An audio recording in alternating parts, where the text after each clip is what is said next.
Assalamualaikum warahmatullahi wabarakatuh.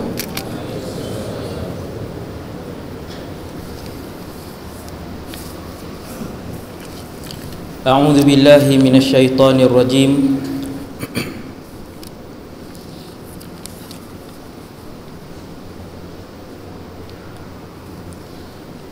Bismillahirrahmanirrahim.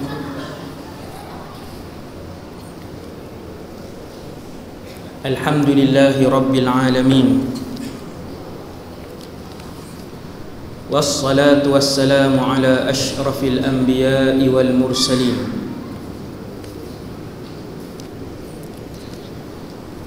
Sayyidina wa habibina wa syafi'ina wa qurrati a'yunina wa maulana Muhammad ibn Abdillahil amin.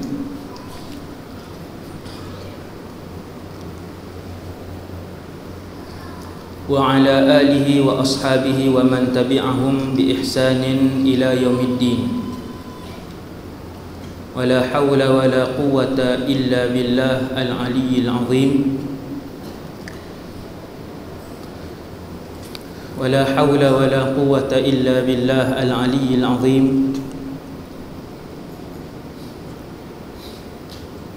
ولا حول ولا قوة إلا بالله العلي العظيم أما بعد.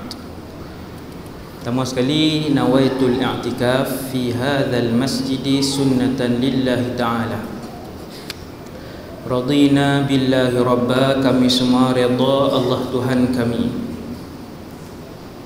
Wabil islami dina, kami semua redha Islam cara hidup kami.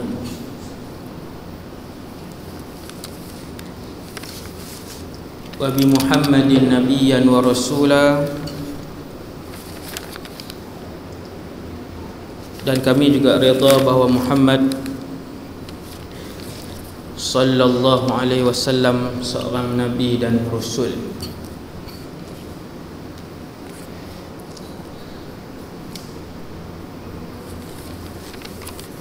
Alhamdulillah, syukur kepada Allah Subhanahu wa taala. Allah memberikan keizinan untuk saya dan kita semua esok kerja. Ni boleh main ramai ni, subhanallah. Esok kerja kan? Esok hari, saya hari tak ingat. Rabu. Esok Rabu. Esok Rabu semua bekerja dan bersekolah. Tajuk malam ni selalunya Imam Mahdi lah kan, alam barzakh, mahsyar, keindahan syurga, tajuk akhirat lah. Ni mai turun ke dunia balik, tajuk yang berkaitan dengan akidah, iaitu pertahankan Asy'ariyah. Tuan-tuan, kalau sembahyang berjihad 1000 tahun, kemudian solat 1000 tahun, mati dalam keadaan bawa akidah yang sesat dan songsang, maka 1000 tahun berjihad fi sabilillah dan 1000 tahun solat itu ditolak mentah-mentah. Sebab itu juga 3 ilmu fardu ain, 3 ilmu yang wajib atas tiap-tiap orang, bermula daripada yang di Pertuan Agong sampailah yang berniaga gaji kecil 1000 sebulan, wajib belajar 3 ilmu fardu ain. Yang pertama sekali adalah akidah. Penting. Kemudian selama ni sampai tahun 2017 saya mengambil pendekatan untuk tak sebut benda ni, sebab tengok pihak yang membuat onar ni, yang suka buat kacau, dia tak berapa agresif.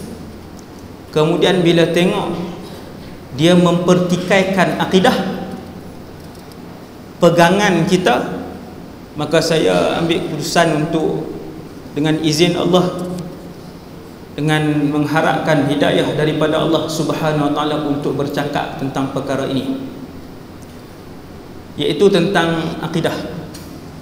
Tadi Ustaz Faizur Rahman dia ada sebut dah sikit, dia akan mengajak di sini kita apa saya tak tahu, tapi berkaitan dengan malam ni juga. Kita fiqh, tauhid, tasawuf. Kalau fiqh, mazhab paling terkenal 4 tu lah. Dalam masjid ni tanyalah siapa pun mazhab fiqh, mazhab apa, insya-Allah semua orang boleh jawab. Ada 4. Kita Syafi'i, mazhab Syafi'iyah, al-madhhab Syafi'i. Kemudian ada mazhab Hanafi, tuan-tuan pernah dengar tak pelik, dan ada mazhab Maliki, ada mazhab Hambali, As-Sadah Al-Hanabilah. Fiqh. Kalau tasawuf ni, antara kitab yang paling besar, ulama yang paling banyak rujukan tentang tasawuf yang kita guna bukan di Nusantara sahaja, bahkan di negara Arab, paling banyak kita berpegang dengan kitab tasawuf Al-Imam Al-Ghazali ataupun Al-Imam Junaid. Tasawuf. Kemudian akidah kita kan ada 3 fardu ain, ada 3: fiqh, tauhid, tasawuf. Tauhid tu akidah lah. Akidah kita mazhab apa? Yang ni orang tak nak sebut ataupun jarang. Kalau belajar pondok, dia pernah dengar, dia tahu dia akidah mazhab siapa. Dan kalau dia mengaji, dia belajar mendalam sikit, dia akan tahulah benda ni. Jadi ahlu sunnah wal jamaah, orang Islam yang ada di atas dunia ni, bermazhab dengan 2 mazhab yang paling besar, iaitu Asy'ariyah dan Maturidiyah. Itulah 2 mazhab akidah yang paling besar. Kemudian dia ada lagi mazhab akidah yang kecil, mazhab Ahlul Hadis, dan ataupun mazhab segelintir kecil Hanabilah. Saya tak rasa tak payah perinci lah, sekali lagi pening macam ni je. Tuan-tuan bayang negara-negara umat Islam di Malaysia ni, di dunia ni, biasa lewat ni kan, sekali saya sebut salah apa tegur terus, jangan diam. Dia main macam-macam. Tuan-tuan bayang negara-negara umat Islam yang hari ini orang Islam lebih kurang berapa hari ni? Lama dah tak sebut bilangan. Orang Islam 1.5 bilion. 1.5 bilion. 90 hingga 95% adalah berfahaman Asy'ariyah ataupun Maturidiyah. Kalau tuan-tuan tengok negara yang mazhab fiqh dia Hanafi, macam Cina, 60 juta orang Islam Hanafi, mazhab Hanafi. Pakistan, berapa ratus juta orang Islam, mazhab Hanafi. Turki, 70 juta orang Islam, mazhab Hanafi. Bila sebut mazhab Hanafi, selalunya akidahnya akan bermazhab Maturidiyah yang diasaskan oleh Imam Abu Mansur Al-Maturidi. Ni nak tahu ni. Kemudian baki lagi, ni 1.5 bilion orang Islam ni, baki lagi yang bermazhab Syafi'i dan Maliki. Semua orang Islam dalam dunia ni yang bermazhab Syafi'i dan Maliki, Indonesia dengan 200 jutanya, kita dengan 25 juta lebih kurang, kemudian Syria, Jordan, sebahagian Mesir, Palestin, ni semua mazhab Syafi'i yang majoriti. Syafi'i dan Maliki, mazhab akidahnya ialah Asy'ariyah ataupun Asy'ari. Ramai tuan-tuan? Ramai. Kenapa isu ni? isu ni kita sebut sebab ada satu kelompok yang baru muncul pada kurun ke-13. Lepas muncul pada kurun ke-13, ke-12, kurun ke-12. Dia macam ni, tuan-tuan nak faham kurun macam ni. Hari ni, tahun ni 1438 Hijrah. Ini orang panggil kurun 15. Itu cara ulama sejarah, ulama Arab, muarikh, cara muarikh tentukan kurun ke berapa. Kita tahun ni 1438, bermaksud kita berada pada kurun ke-15. Saya buat contoh. Kita nak tahu satu orang imam tu kurun ke berapa, tengok tarikh wafat dia, bukan tengok tarikh lahir. Contoh, Imam Nawawi, dia wafat tahun 676 Hijriah. Maka Imam Nawawi ulama kurun ke-7. Imam Al-Ghazali wafat pada tahun 505 Hijrah. Maka Imam Ghazali ulama kurun ke-6. Kita sekarang sudah masuk kurun ke-15. Pada kurun ke-12 muncul satu orang yang bernama Syekh Muhammad bin Abdul Wahhab, yang kepada nama dia dinisbahkan aliran Wahhabiyah pada hari ini. Kemudian dia tukar sikit selepas berapa puluh tahun, nama Wahhabiyah tu ditukar atas beberapa sebab yang saya dengar sendiri daripada ulama-ulama yang ahli sunnah wal jamaah dan juga ulama mereka sendiri. Adalah beberapa faktor yang menyebabkan nama tu kemudian bertukar kepada Salafiyah. Ingat, dia mula Wahhabiyah kepada nama pengasas tu, kemudian menjadi Salafiyah, kemudian hari ini di Malaysia, di Indonesia, di Asia Barat, negara-negara Arab dan juga di Afrika, yang pengikut-pengikut ni nama baru mereka ialah Ahlus Sunnah. Jadi dia sukalah media sunnah, pusat pengajian sunnah. Tapi bukan semua hak nama sunnah ni Wahabi. Cumanya mereka suka dengan nama tu. Kalau dia sembang dalam WhatsApp pun, kita kan sunnah. Dia sembang dalam WhatsApp pun, geng sunnah bila nak bergerak ke sana. Saya boleh tahu benda ni sebab mereka masukkan saya dalam salah satu grup, Alhamdulillah. Tapi saya tak cakap walaupun satu kataan, sebab saya nak tengok cara dia berfikir, cara dia bergerak, cara dia berbahas. Sama, seluruh dunia sama cara dia berbahas. Imam Syekh Muhammad bin Abdul Wahhab, dia wafat pada tahun 1115 Hijrah. Maka dia ulama kurun ke berapa tuan? 12. Cara nak faham, kita sekarang kurun ke 15, dia ulama kurun ke 12. Ketika Imam Muhammad Abdul Wahhab ni, Syekh Muhammad Abdul Wahhab ni, dia keluar di Najd, dia membesar, dilahirkan di sana. Najd ni Riyadh hari ni, Saudi. Najd adalah Riyadh hari ni. Riyadh tu Saudi lah. Entah.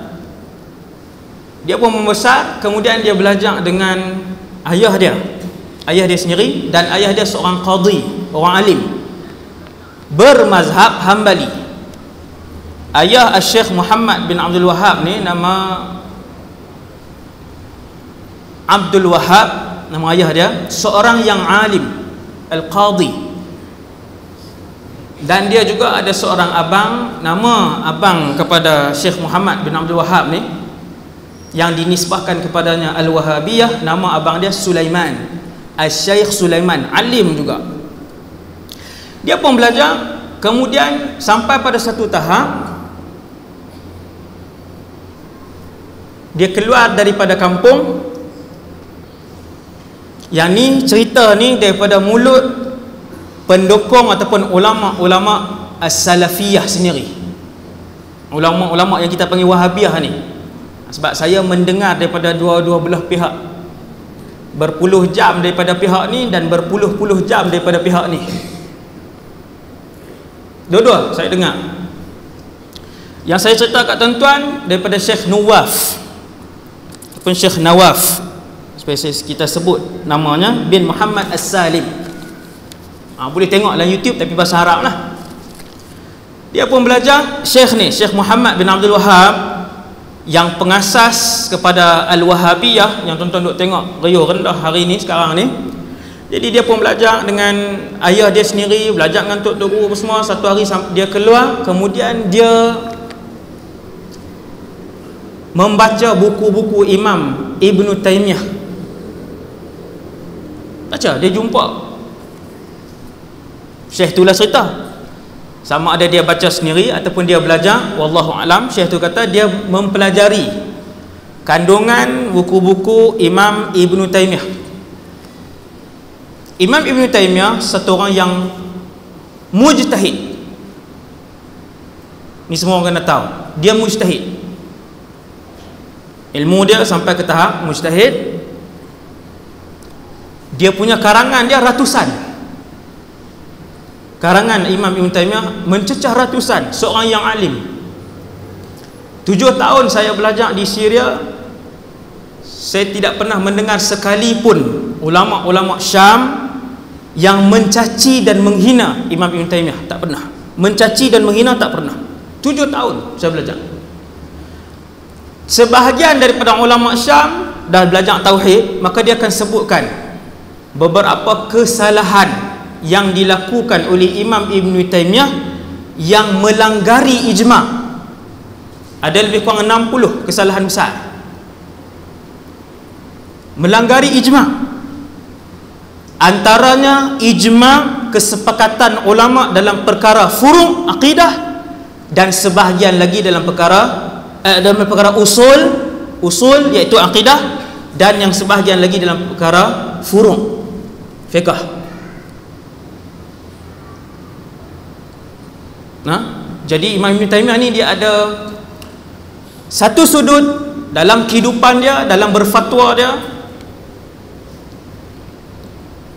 yang mana pandangan-pandangan Al-Imam Ibn Taymiyah bercanggahan sepenuhnya dengan ijma' para ulama. Okey. Dan yang kedua, di dalam buku-buku karangan Al-Imam Ibn Taymiyah, Al-Imam Ibn Taymiyah banyak dan mudah menyebutkan perkataan kafir, bid'ah dan dibunuh. 3 kataan ni. Ratusan tempat dalam kitab-kitab Imam Ibn Taymiyah, yakfur, dia jadi kufur, yartad, dia menjadi murtad, yuqtal, dia mesti dibunuh. Dalam kitab dia banyak ratusan. Antaranya, sesiapa yang menjaharkan sebelum semayang, usalli, sebut usalli, yuqtal, maka dia dibunuh. Itu satu contoh. Dan ada ratusan yang lain. Ada berapa? Ada ratusan yang lain. Syekh Muhammad bin Abdul Wahab, setelah dia belajar dengan tuan-tuan guru, termasuk ayahnya sendiri, seorang yang alim mazhab Hambali, yang mu'tadil, yang tidak ekstrim, kemudian dia keluar, dia pergi belajar kitab ni. Dan kemudian dia balik, dia pulang membawa fikrah Imam Ibn Taymiyah ini ke perkampungannya, dan ditolak oleh majoriti ulama di kampung tersebut. Yang menolak pemikiran dia itu termasuklah ayahnya sendiri, dan juga termasuklah abang dia, yang kedua-duanya adalah orang alim dalam mazhab Hambali.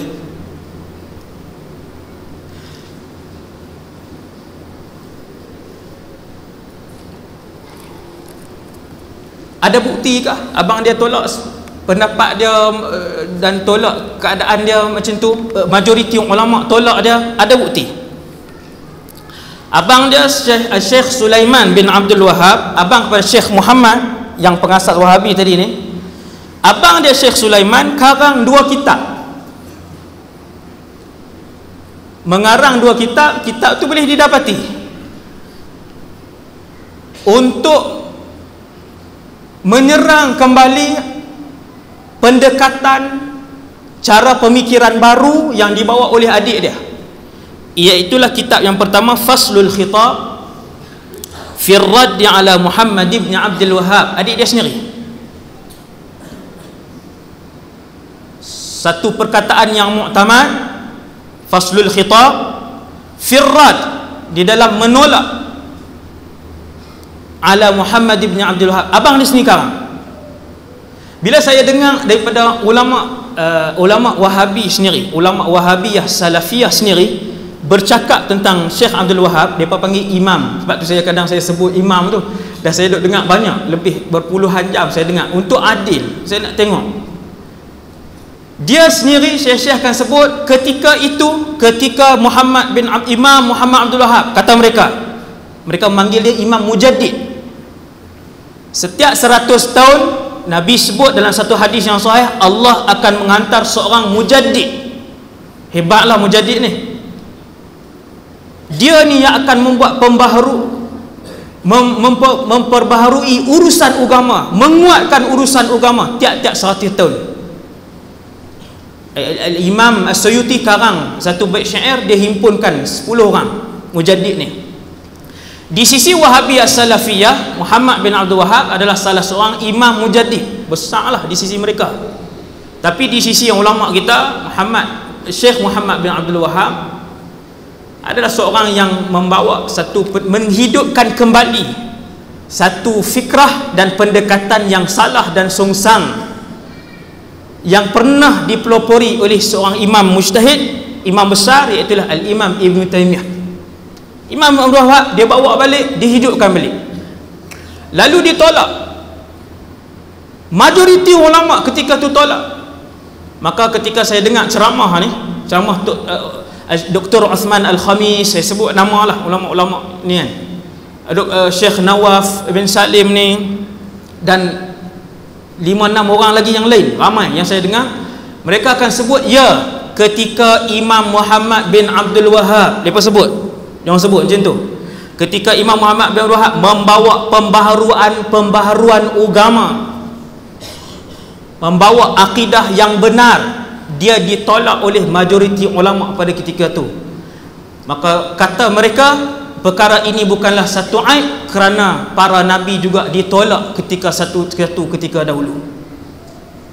Saya pun duduk termenung balik, saya kata nabi bawa, yang tolak tu orang kafir. Yang Syekh Muhammad ni bawa, saya berfikir, bila dia bawa, yang menolak dia majoriti ulama Mekah, mufti-mufti Mekah, abang dia sendiri, ayah dia sendiri, yang menolak itu orang Islam yang alim. Bermaksud kamu buat kesalahan, bermaksud kamu lakukan satu benda yang tidak betul. Sekian. Tuan-tuan yang dirahmati Allah sekalian, kenapa kita bercakap tajuk ni?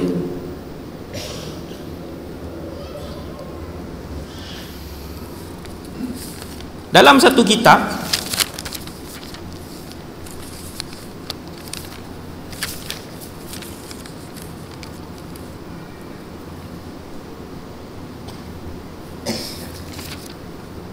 ambil duduk taman lah, belambak buku pun.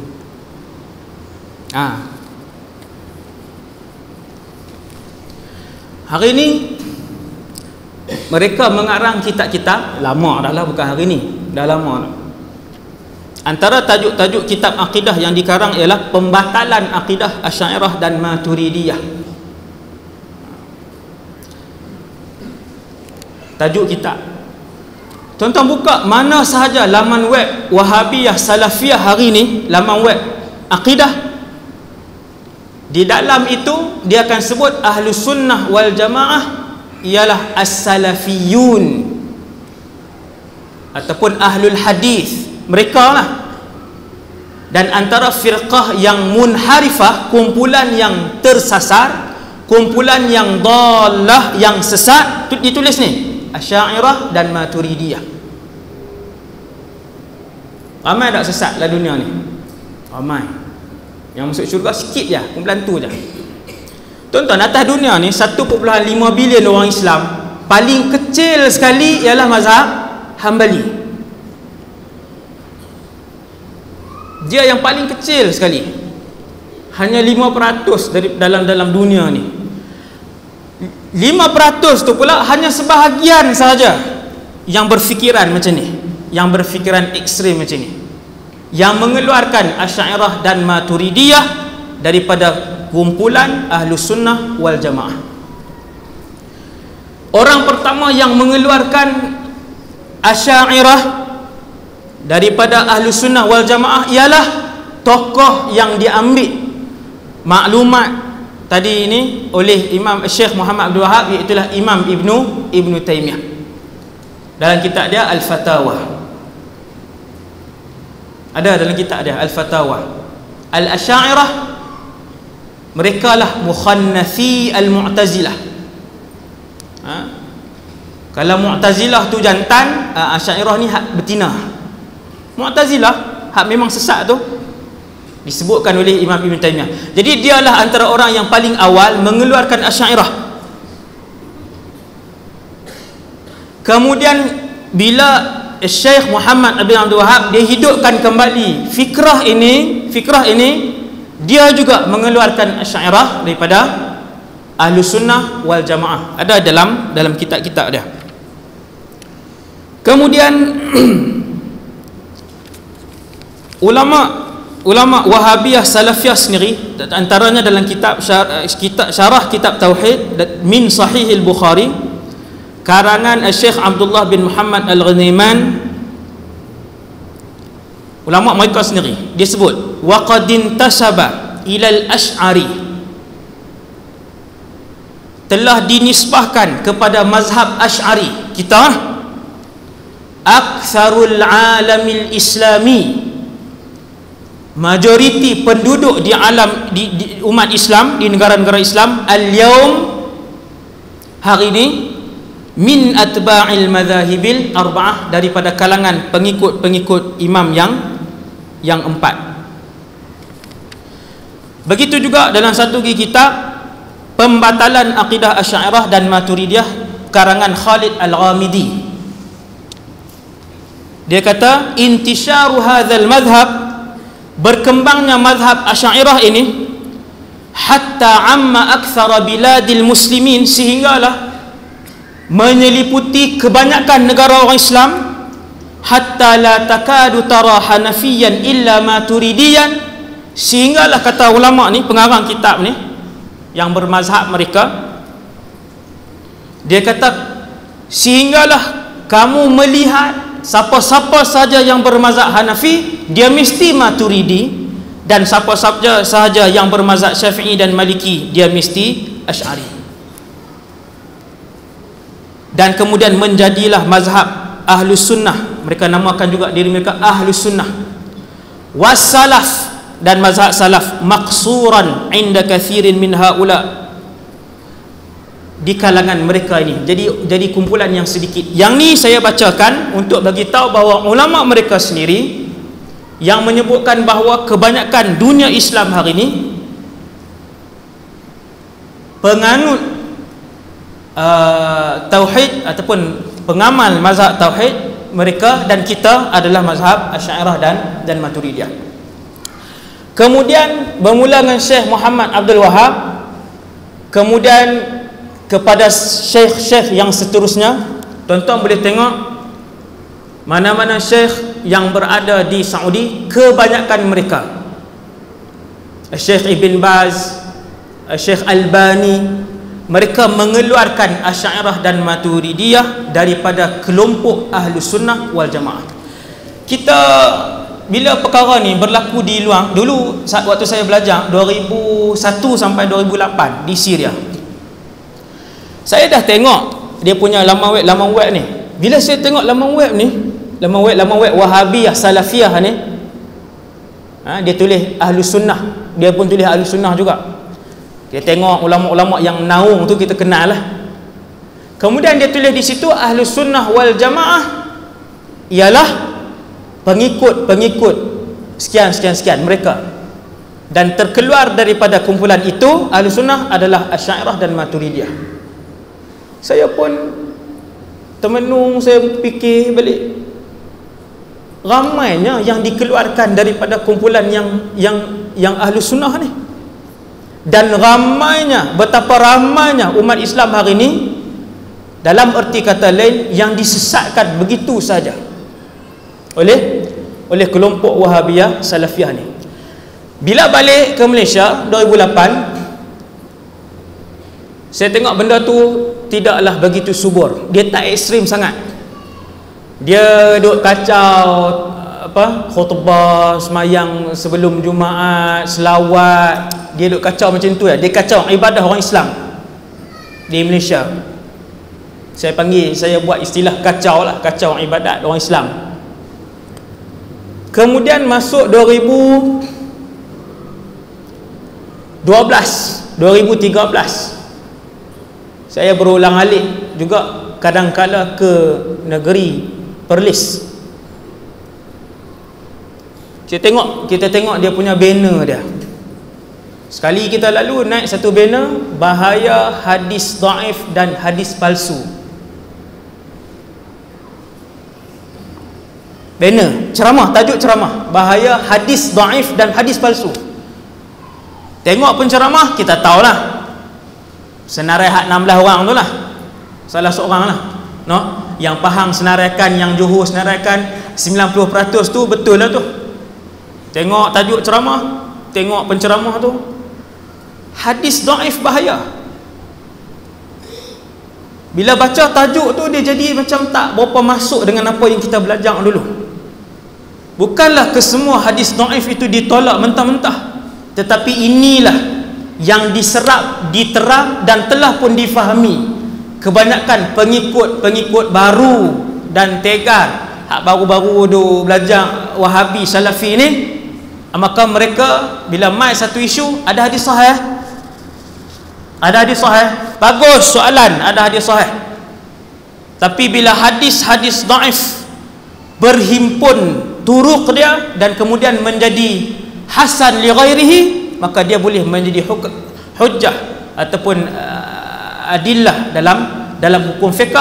Maka disebabkan kumpulan ni dia duk ajak hadis dhaif buang, hadis dhaif tak boleh pakai, maka hak baru-baru duk belajar ni, dia tengok hadis dhaif, terus ditolak. Dan itu adalah salah satu daripada manhaj yang salah yang diperkenalkan, yang sehari ini sudah pun merebak di kalangan sebahagian orang Islam. Kemudian antara tajuk yang membuatkan kita berasa perlu untuk bercakap ialah apabila satu orang ni, semua geng-geng PhD lah ni kan, kebanyakannya PhD hadis lah, hak dua belah utara ni. Tuan-tuan, tajuk ceramah kesesatan akidah Asy'ariyah. Kesesatan akidah Asy'ariyah. Kita ni mazhab apa? Bila dia sebut sesat, apa implikasi dia? Ketika ulama-ulama mereka dalam dan luar negara menghuraikan hadis taftariqu ummati ila 73 firqah, Nabi kata umat aku akan berpecah kepada 73 kumpulan, kulluhum finnar, kesemua akan masuk ke dalam neraka kecuali satu, mereka ialah ahlus sunnah wal jamaah. Satu hak selamat tu ahlus sunnah wal jamaah. Dan ketika ulama-ulama Wahabiyah Salafiyah menghuraikan hadis ini, mereka kata kita tu dia lah, mereka lah ahlus sunnah wal jamaah. Asy'ariyah dan Maturidiyah terkeluar daripada ahlus sunnah wal jamaah, tapi tak kufur. Dia sebut yang tu saya kena adil. Dia sebut mereka tidak kufur, tetapi iman mereka tidak selamat. Adakah mereka ahlu sunnah? Mereka bukan ahlu sunnah wal jamaah. Yang ni perbahasan yang sangat penting. Sebab kalau dulu dia menegur ibadah, bukan dulu saja, sampai hari ni lah, sampai hari ni, di mana ada Wahabiyah Salafiyah, di situ ada perpecahan dan kekeliruan. Di mana ada Salafiyah Wahabiyah, di situ ada perpecahan dan kekeliruan sampai hari ni. Masalah-masalah fiqh yang telah pun sebahagiannya muktamad, yang sebahagiannya yang lain telah pun diamalkan oleh masyarakat yang bermazhab Syafi'i, kemudian ditimbulkan dengan fahaman lain, mazhab lain saja, timbulkan mazhab lain. Dan yang lebih bahaya lagi ialah apabila fahaman ni dia menyentuh sekarang ni tentang akidah. Kita terkeluar ni tuan ni tuan-tuan ni terkeluar kan, walaupun ada yang salafi ni, beberapa orang dalam ni mungkin ada kan, dia nak mai dengar. Inilah hakikat dia tuan yang dirahmati Allah Subhanahu wa taala sekalian. Kemudian antara perkara yang perlu kita tahu ialah tuan-tuan yang dirahmati Allah sekalian, pertahankan Asy'ariyah. Maka kita, sebahagian daripada kita tak belajar akidah, sedangkan dia fardu ain. Kena cari tuan-tuan. Sebab salah satu yang akan disoal oleh Allah, kita dan juga anak isteri kita, ialah 3 ilmu fardu ain tadi. Sudahlah kita tak belajar, kemudian bila orang kata kamu ni sebenarnya adalah salafiyah, orang kita berkata sedap kot nama tu, tak apalah, mulai hari ni saya salafiyah. Dan kamu bukan Asy'ariyah, kita pun dengar, oh bukan Asy'ariyah, dia pun tak pernah dengar Asy'ariyah. Oh, dia kata kalau macam tu baguslah, saya pejuang salafiyah lah bermula hari ni. Oh, tukar nama Facebook, pejuang salafi, kuda salafi, oh macam-macam lah nama. Tak tahu sebab tak belajar. Maka tuan-tuan yang dirahmati Allah, kalau kita nak tahu dalam dunia ini, macam yang saya sebut tadi, majoriti adalah Asy'ariyah dan juga Maturidiyah. Bila bermula mazhab Asy'ariyah dan Maturidiyah ni, tuan-tuan sekalian, mazhab Asy'ariyah dan Maturidiyah ni, dia punya sejarah ringkas dia diasas oleh Imam Abul Hasan Al-Asy'ari. Ada seorang sahabat selalu kita dengar nama dia Sayyidina Abu Musa Al-Asy'ari. Abul Hasan Asy'ari, pengasas mazhab akidah kita ni, dia adalah daripada susur galur keturunan sahabat yang alim tadi, Abu Musa Al-Asy'ari, dia keturunan tu.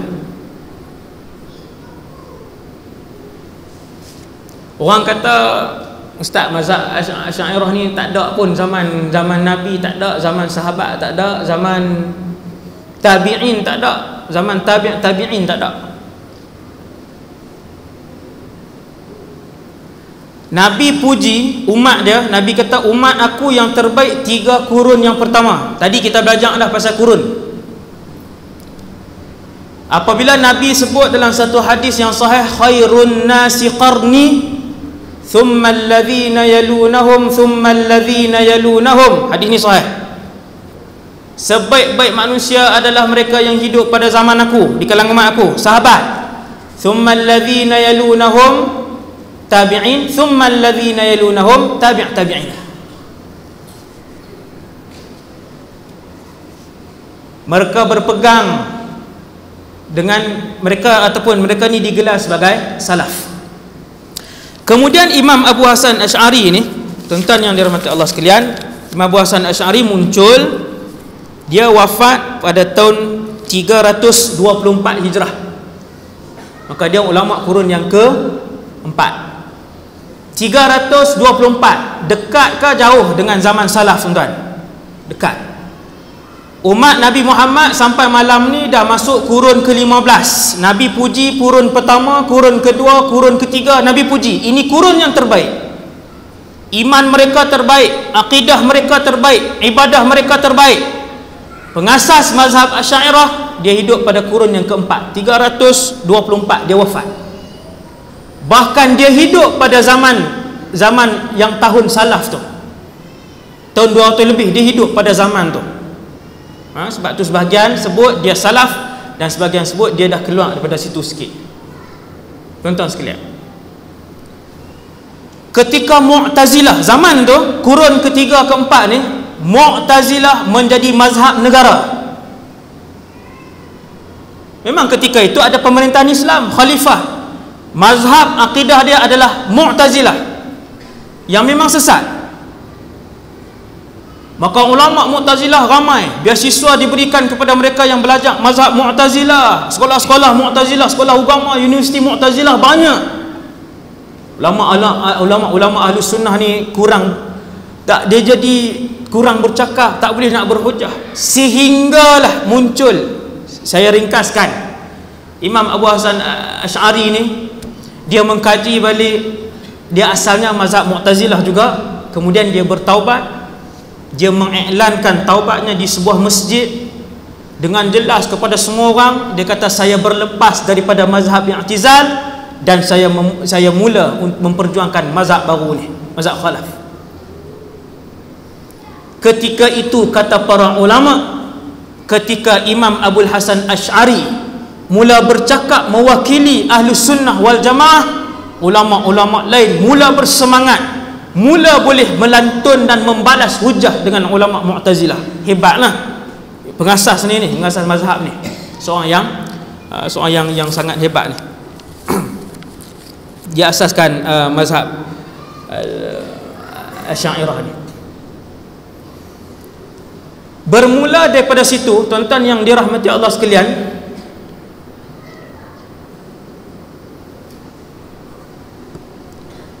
majoriti, bukan majoriti, kesemua bermula daripada kurun situ. Saya kira dengan tuan-tuan, kurun 4, 5, kurun 6, kurun 7, kurun 8, kurun 9, sampai hari ini kurun ke 15.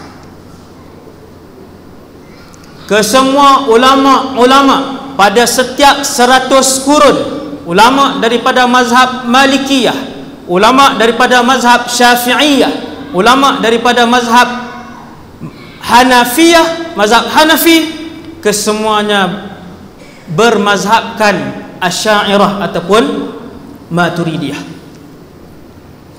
Tuan-tuan sebut ulama-ulama yang tuan-tuan kenal yang besar. Al-Imam Al-Ghazali, ulama-ulama yang besar, kesemuanya bermazhab Asy'ariyah. Ni saya nak beritahu kepada saya dan kita semua, tuan-tuan yang dirahmati Allah sekalian, mazhab ini adalah satu mazhab yang lama, dan kita bukanlah mencipta satu mazhab yang baru, tetapi mazhab Asy'ariyah dan Maturidiyah ini disusun, dikembangkan, dikekalkan oleh ribuan ulama-ulama mujtahid sepanjang 12 kurun lamanya.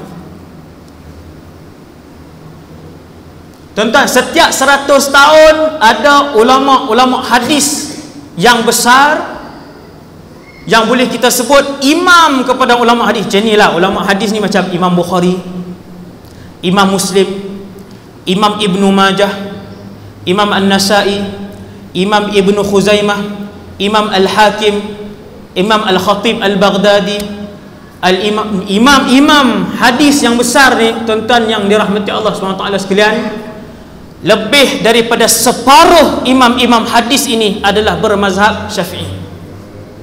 Yang ni tak boleh diingkari, yang ni boleh dikaji. Hari ni semua orang boleh kaji. Sebutkan 100 ulama besar hadis sepanjang 14 kurun dan lihat lebih daripada separuh adalah bermazhab Syafi'i, dan mereka adalah bermazhab dan akidahnya bermazhab Asy'ari ataupun Asy'ariyah. Tuan-tuan, saya sebut benda ni supaya tuan-tuan boleh berfikir. Bila ada ustaz-ustaz, bila ada penceramah-penceramah dalam YouTube dan sebagainya yang menyebut tentang kesesatan Asy'ariyah, maka terbayanglah di fikiran tuan-tuan, lelaki ataupun ustaz itu telah mengeluarkan ribuan ulama hadis dan ulama-ulama besar Islam daripada kumpulan Ahlus Sunnah wal Jamaah, dan betapa berani apabila dia sebut perkataan itu di negeri, di negara yang mazhab akidah kita adalah Asy'ariyah. Berani sebut tak mereka sekarang ni? Mereka sudah berani sebut. Mereka dah berani bentang-bentang saja, mereka dah berani cakap dalam YouTube, mereka dah berani ceramah di mana masjid dan tempat yang bawa masuk mereka. Mazhab ulama-ulama besar ni, saya ada senarai puluhan lagi yang lain, sehingga kan ketika Al-Imam As-Suyuti yang wafat pada tahun, silap saya, 911 Hijrah, Imam Suyuti, ulama kurun ke-10. Imam Suyuti ini mengarang ratusan buah kitab. Mujtahid, ratusan buah kitab mujtahid. Tidak ada ilmu kecuali Imam Suyuti menulis di dalamnya. Dia pun karang satu syair, beberapa bait syair lah, dia himpunkan. Kan Nabi sebut setiap 100 tahun ada mujaddid, maka Imam As-Suyuti pun dia pilih, dia sendiri melihat siapakah mujaddid setiap 100 kurun itu. Dia pilih ulama-ulama terhebat, bermula dengan Umar ibn Abdul Aziz. Ini tentang kenal Sayyidina Umar bin Abdul Aziz, keturunan Sayyidina Umar bin Al-Khattab, keturunan cicit. Dia digelar sebagai Khalifah Ar-Rashidin yang kelima. Bukan sahaja mahir berpolitik dan dalam bidang kepimpinan, dia juga ulama. Imam Suyuti kata yang pertama sekali mujaddid ialah Umar bin Abdul Aziz. Kemudian kurun yang seterusnya adalah Al-Imam Syafi'i. Kurun yang seterusnya Al-Imam Ibn Surayj. Kurun yang seterusnya Al-Imam Al-Baqillani. Kurun yang seterusnya Al-Imam Al-Ghazali. Kurun yang seterusnya Al-Imam Fakhruddin Ar-Razi. Kurun yang seterusnya Imam Ibn Daqiqil Aid. Dan kurun yang seterusnya Al-Imamul Bulqini. Tuan-tuan yang dirahmati Allah, ke-10 ini kesemuanya mazhab akidah mereka adalah Asy'ariyah. Kalau guna timbangan Wahabiyah, Salafiyah, semua ni keluar Ahlu Sunnah, terkeluar. Dalam kitab Imam Ibn Taymiyah, Ahlu Sunnah Asy'ariyah terkeluar daripada Ahlu Sunnah. Dalam kitab Imam Ibn Qayyim, ni ulama mereka yang kedua yang tinggi, Asy'ariyah adalah terkeluar daripada Ahlu Sunnah. Dan dalam kitab Imam Syekh Muhammad Abdul Wahab, Asy'ariyah juga terkeluar. Sampailah ke hari ini dalam kitab dan juga mulut-mulut ulama Wahabiyah, Salafiyah, dalam dan luar negara, Melayu ataupun Arab ataupun Afrika, mereka mengeluarkan Ahlu Sunnah wal Jamaah. Dan faham tak kenapa saya bercakap kan tentang perkara ni, tuan? Di sisi ulama-ulama hadis, tuan-tuan, ulama-ulama hadis, bila satu orang ni, saya cerita mudah lah, bila satu orang ulama hadis ni dia jadi presiden zaman tu, tuan-tuan bayang, ulama hadis semua hebat-hebat, dia jadi presiden, maka dia akan mendapat gelaran Amirul Mukminin fil hadis. Bukan Amirul Mukminin khalifah ni, Amirul Mukminin fi ilmil hadis. Dia adalah Amirul Mukminin dalam ilmu hadis, menghafal ratusan ribu hadis, mengarang berbelas kitab hadis, menghafal ribuan nama perawi.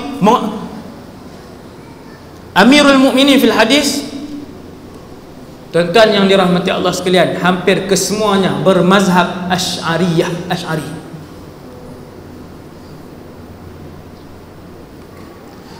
Apa ulama Wahabi Salafi bila beramainya imam hadis sendiri, Amirul Mukminin hadis sendiri bermazhab Asy'ariyah, maka mereka serang macam mana, tuan?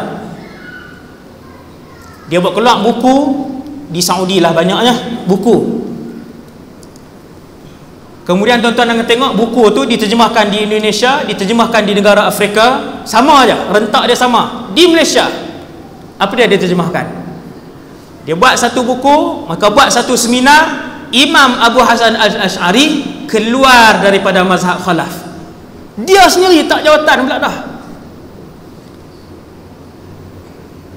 Tuan-tuan nampak, dia serang kepada pengasas. Saya guna bahasa diserang lah, bukannya dia serang macam mana. Tetapi kita tengok, dia buat pembentangan, dia buat seminar, dia kata Imam Abu Hasan Asy'ari yang mengasaskan mazhab Asy'ariyah, di akhir hayatnya dia tinggalkan mazhab tu. Tuan-tuan fikir, tuan-tuan fikir. Oh, Imam Abu Hasan Asy'ari kurun ke berapa tadi kita sebut? Kurun ke awal kan? Kurun keempat awal.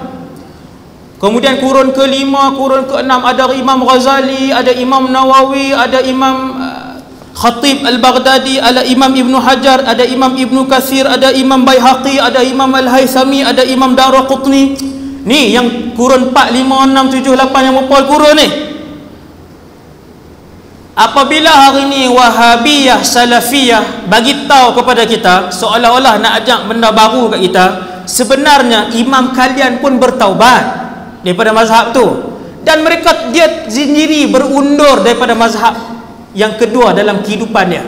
Mula-mula dia mazhab I'tizal, mazhab Mu'tazilah, kemudian dia mengasaskan mazhab Khalaf ni yang mentakwilkan ayat-ayat sifat, mazhab Khalaf. Kemudian Wahabiyah, Salafiyah hari ini dalam negara dan luar negara ajar kita imam tu dah keluar daripada mazhab dia dulu. Kita pun fikir balik, 1000 ulama besar dunia yang hidup yang saya sebut tadi, kesemuanya tak tahu Imam Abu Hasan Asy'ari dah keluar, kecuali mereka ni saja yang tahu. Alimnya mereka ni. Kena cerdik tuan-tuan, kena cerdik, kena fikir, kena memfikir. Masya Allah, alimnya ulama hari ni yang duduk di Saudi dan yang duduk di Malaysia ni, yang banyak di utara ni. Alimnya kamu, 12 kurun ulama tak tahu Abu Hasan Asy'ari keluar daripada mazhab lama, mereka memperjuangkan mazhab Asy'ariyah. Kamu hari ni bagi tahu mereka keluar. Oh, hebat, Masya Allah. Faham tak tuan?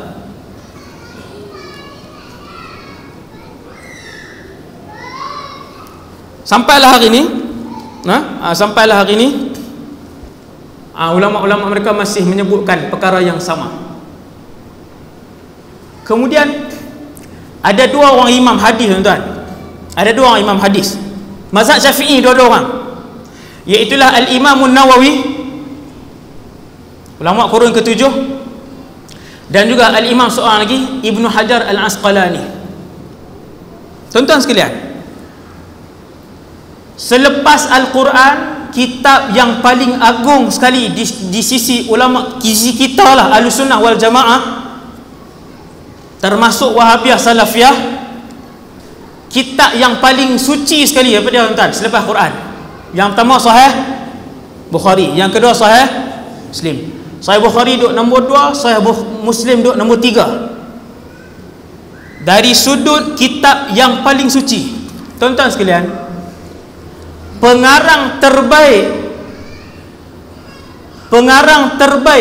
pensyarah terbaik, saya silap, pensyarah terbaik kepada Sahih Al-Bukhari jatuh kepada, yang tak ada khilaf, Al-Imam Ibn Hajar Al-Asqalani. Dia ambil Sahih Bukhari, dia syarah Sahih Bukhari, nama dia Fathul Bari, panjang ni. Itulah syarah Sahih Bukhari yang terbaik yang pernah ada di dalam dunia penulisan umat Islam sampai hari ini 1438 Hijriah. Ulama Wahabi kata apa? Imam Ibn Hajar pun keluar daripada mazhab Asy'ariyah juga. Ni yang tuan-tuan tak dengar. Ni saya cerita malam ni. Dia kata apa? Dalam ceramah dia, luar dan dalam negara, hujahnya sama, rentaknya sama, faktanya sama. Dia kata Imam Ibn Hajar pun keluar daripada mazhab Asy'ariyah. Dia meninggalkan mazhab Asy'ariyah. Oh, habis siapa dia lagi yang keluar? Kitab ketiga yang paling dari sudut kesucian adalah Sahih Muslim. Pengarang terbaik, pensyarah terbaik Sahih Muslim siapa tuan-tuan? Ialah jatuh kepada Al-Imam Muhyiddin Abu Zakaria Yahya bin Sharaf An-Nawawi. Imam Nawawi lah tu, saja sebut panjang sikit. Saja sebut panjang sikit. Imam Nawawi, dialah dinobatkan oleh para ulama sebagai pensyarah terbaik kepada Sahih Muslim. Tuan-tuan sekalian, ulama Wahabi hari ini sebut Imam Nawawi pun telah meninggalkan mazhab Asy'ariyah, dan sebenarnya bukan meninggalkan, dia bukan mazhab Asy'ari. Dulu orang sebut Wahabiyah Salafiyah ni suka, kadang-kadang mereka berbohong, bertaqiyah. Saya tak boleh terima dulu, tapi sekarang tidak lagi.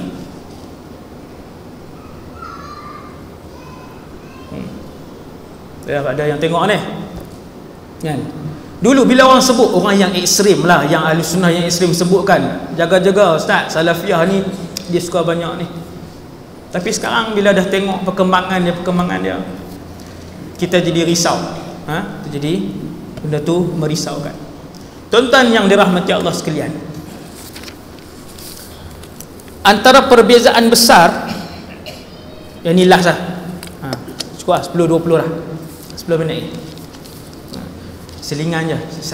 Ni dia banyak siri ni, dia akan jadi 5, 6, 7, 8 siri insya-Allah. Ni yang ni siri ni saya buat mukadimah di masjid tuan-tuan. Saya pun tak teratok lagi kan apa semua ni. Tuan-tuan yang dirahmati Allah sekalian, dengan manhaj Wahabiyah Salafiyah ni kita kena faham satu lagi perkara, ialah ulama kita menyebutkan sesuatu benda tu sunnah ataupun sunat, dan dia sebut benda tu bid'ah. Beza banyak ke sikit kita ni?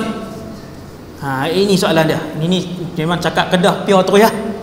Tak boleh nak kontrol dah. Tuan-tuan, orang tertanya-tanya, Ustaz, besarkah beza kita dengan Wahabiyah ni, Salafiyah ni?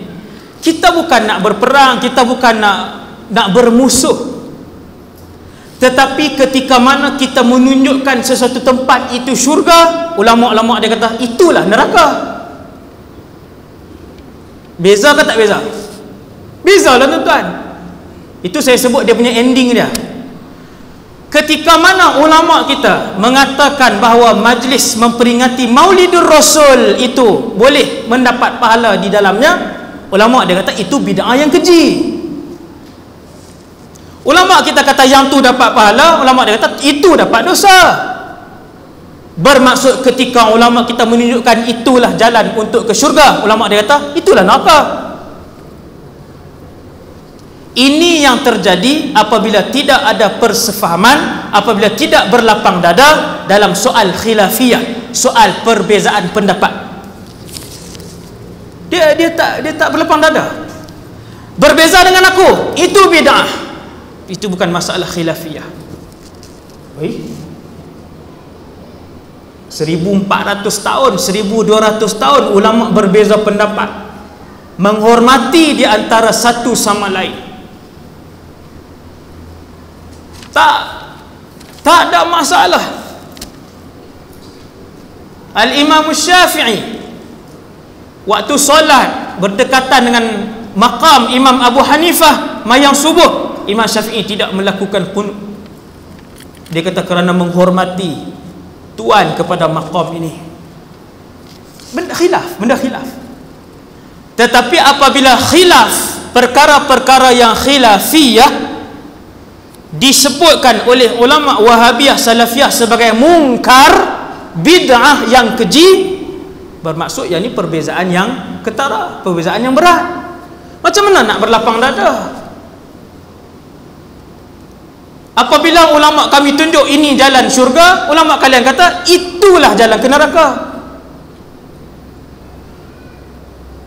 Tuan faham tak? Perbezaan menentukan sesuatu perkara, dan perkara ini sepanjang 12 kurun tidak dilakukan oleh ulama-ulama al-sunnah wal jamaah kecuali pada awal kurun ke-13 apabila Syekh Muhammad bin Al-Wahhab dia hidupkan balik ini fahaman yang keras ini, cara berfikir yang keras ini, yang selain daripada dia adalah bid'ah yang keji dan sesat. Jadi majoriti ulama lawan dia. Banyaklah yang saya bawa di sini senarai mufti-mufti ketika itu yang bermazhab Hambali, yang bermazhab Syafi'i, yang berada di Mekah dan juga di semenanjung tanah Arab, yang tidak setuju dan rad menentang kembali Syekh Muhammad bin Abdul Wahhab. Jadi yang tu permasalahan bid'ah yang apa nama ni perlu kita faham. Bila kita tanya bid'ah ni macam mana? Dia kata bid'ah ni adalah perkara ibadah yang tidak pernah dilakukan pada zaman Rasulullah. Kan tuan-tuan dengar hujah tu, kenapa tak boleh buat benda ni? Benda tu tak pernah dibuat oleh Rasulullah, tak pernah dibuat oleh salafus salih, tak pernah dibuat oleh tabi'in, tabi'in. Adakah semua yang tidak pernah, semua yang tidak dilakukan oleh Rasulullah itu bid'ah? Adakah semua yang tidak dilakukan oleh Rasulullah itu bid'ah? Imam kita jawab. Imam kita ramai, ribuan ulama-ulama mujtahid. Imam kita jawab, kalaulah guna kaedah itu, maka Abu Hurairah adalah orang pertama yang boleh dihimbankan masuk ke dalam neraka Jahannam. Kerana Abu Hurairah melakukan satu ibadah yang tidak pernah dibuat oleh Rasulullah, iaitulah solat sunat wudu. Tuan-tuan, Nabi naik dalam peristiwa Isra, masuk syurga. Antara benda yang Nabi saksikan ialah mendengar tapak kaki Bilal. Subhanallah.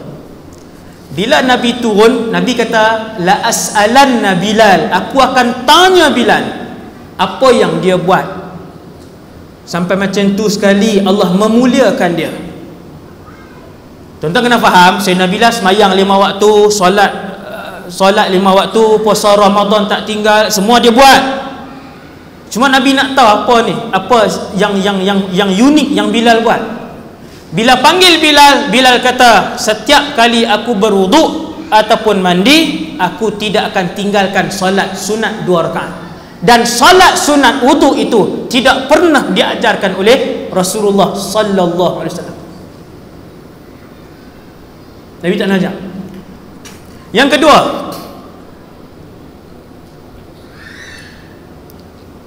sahabat nama Khubayb ibn Adi. Sejam cerita Khubayb ibn Adi. Tuan-tuan boleh tengok. Seorang sahabat nama Khubayb ibn Adi ditangkap, dibawa ke Tan'im, Mekah.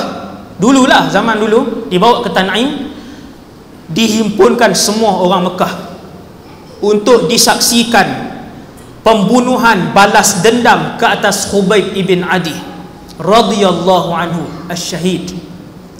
Diikat, kemudian sebelum dibunuh Khubayb ibn Adi, Khubayb minta kepada pemimpin besar Quraisy ketika itu, Utbah, Syaibah, apa nama ni,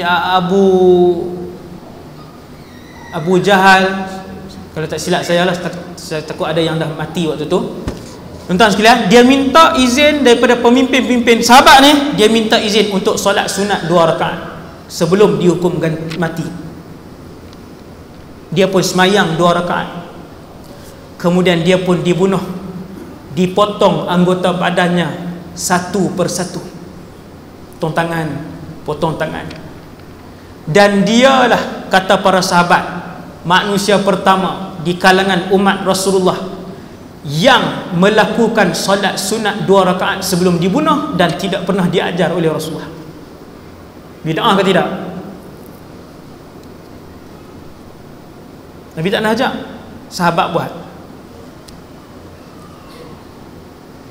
Seorang sahabat ni yang terakhir, 10.30 lah, cukup lah. Nanti kita sambung siri yang kedua di masjid lain lah. Tuan-tuan tengok rakaman lah, insyaAllah. Tuan-tuan sekalian, yang ketiga, seorang sahabat setiap kali dia semayang, hadis ni dalam Bukhari, yang saya bagi tahu tak, semua hadis sahih. Hadis yang ketiga ni riwayat Imam Bukhari. Sahabat ni dia solat, habis baca Fatihah, dia akan baca Qul huwallahu ahad. Habis Qul huwallah, dia akan baca surah. Kemudian naik rakaat kedua, dia akan baca Fatihah, kemudian dia baca Qul huwallah, kemudian dia baca surah. Setiap kali solat. Bid'ah ni, bid'ah yang keji, masuk neraka, bid'ah dalalah. Nabi tak buat. Sahabat bawa dia pergi jumpa Nabi. Bila mai depan Nabi, Nabi tanya, apa yang kamu buat? Dia kata, ya Rasulullah, selepas Fatihah saya akan baca surah Al-Ikhlas, kemudian baru saya baca surah lain. Begitulah yang saya buat pada rakaat yang kedua. Nabi kata, kenapa kamu buat demikian? Dia kata, ya Rasulullah, inni uhibbuha. Ya Rasulullah, aku menyukainya, mencintainya, menyukai surah Al-Fatihah. Maka Nabi pun kata, hubbuka iyyaha adkhalakal jannah. Cinta dan suka kamu kepada surah itu akan membuatkan kamu dimasukkan oleh Allah ke dalam syurga. Tuan-tuan yang dirahmati Allah sekalian, jadi itulah perbezaan kita, antara perbezaan kita yang besar di antara kita dengan mazhab Al-Wahabiyah As-Salafiyah yang sedang berkembang, yang sedang disebarkan, yang sebahagian kita tak tahu. Itulah antara beberapa yang saya sebut secara ringkas lah malam ni. Saya akan sambung lagi dalam ceramah di tempat lain, ada yang telah pun disusun oleh orang ramai lah, insya-Allah. Sambungan kepada kefahaman pada malam ni, tuan-tuan. Dan yang terakhirnya, tuan-tuan boleh juga, siapa yang rajin, dia boleh tengok dalam Malaysia ni ada 14 orang mufti, dan dalam dunia ni ada berapa ratus orang mufti. Dia boleh lihat mufti-mufti kita di Malaysia ni 13 bermazhab Asy'ariyah. Ketika fahaman ini mengeluarkan Asy'ariyah daripada Ahlus Sunnah wal Jamaah, mereka mengeluarkan ke semua mufti ni. Mufti Brunei, mufti semua, sama ada Asy'ariyah ataupun Maturidiyah. Jadi tuan-tuan, sama-samalah kita mendalami pemahaman akidah Asy'ariyah supaya kita dapat menjaga akidah kita, dan juga dapat menjaga akidah anak-anak dan isteri kita, supaya kita dapat bertemu dengan Allah Subhanahu Wa Taala, membawa akidah yang sahihah dan dimasukkan oleh Allah Subhanahu Wa Taala ke dalam syurganya, insya-Allah taala. Yang baik daripada Allah yang Maha, dan kurang daripada diri saya sendiri. Aku qali hadza astaghfirullahal azim li wa lakum. Assalamualaikum warahmatullahi wabarakatuh.